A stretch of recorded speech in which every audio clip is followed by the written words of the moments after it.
75મી વર્ષગાંઠ 2 દિવસ સૂર્યકિરણ એરોબેટિક ટીમનું જે પ્રદર્શન છે એનું આયોજન કરવામાં આવ્યું છે।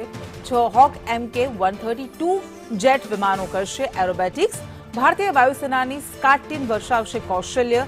જેટ સાથે આકાશમાં તિરંગાના રંગો છવાઈ રહ્યા છે। વિમાન 5 મીટરથી ઊંચા અંતરે કરતબ કરે છે। 1996 થી અત્યાર સુધી સ્કાટ દ્વારા 800 થી વધુ શો કરાયા છે। ચીન, સિંગાપોર, યુએઈ સહિતના દેશોમાં પ્રતિનિધિત્વ ગ્રુપ કેપ્ટન અજય દાસાર્થીના નેતૃત્વમાં પ્રદર્શન કરાયા છે। તો સોમનાથમાં હાલ દેશભક્તિ અને રોમાંચનો માહોલ છે।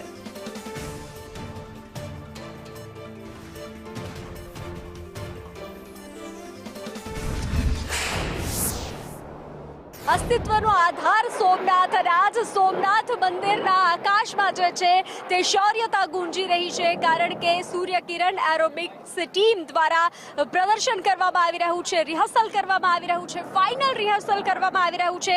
આવતીકાલે પ્રધાનમંત્રી મોદી આવવાના છે અને તેને લઈ અને આ રિહર્સલ કરવામાં આવી રહ્યું છે। તો હાલ મંદિર ઉપર 6 હોક MK-132 જેટ જે છે તે એરોબેટિક્સ ભારતીય વાયુસેનાની પ્રખ્યાત SK-80 ટીમ કૌશલ્ય દર્શાવી રહી છે।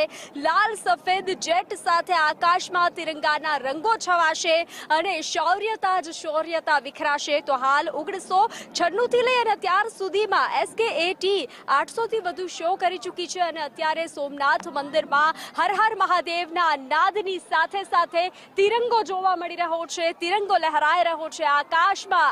આપ જોઈ રહ્યા છો આ દ્રશ્યો, શૌર્યતા વિખેરાઈ રહી છે અને કેસરી, સફેદ અને લીલો આ આપણા જે તિરંગાના 3 રંગ છે તે આકાશમાં અત્યારે વિખેરાઈ રહ્યા છે।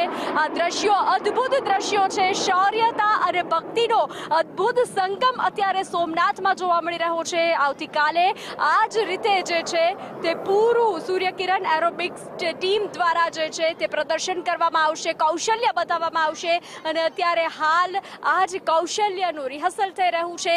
તો શૌર્ય અને ભક્તિનો અદ્ભુત સંગમ અત્યારે સોમનાથ પરિસર અને તેમના આકાશમાં જોવા મળી રહ્યો છે। કેમેરા પર્સન વિજય ભરવાડ સાથે બંસી દવે, સોમનાથ સંદેશ ન્યૂઝ।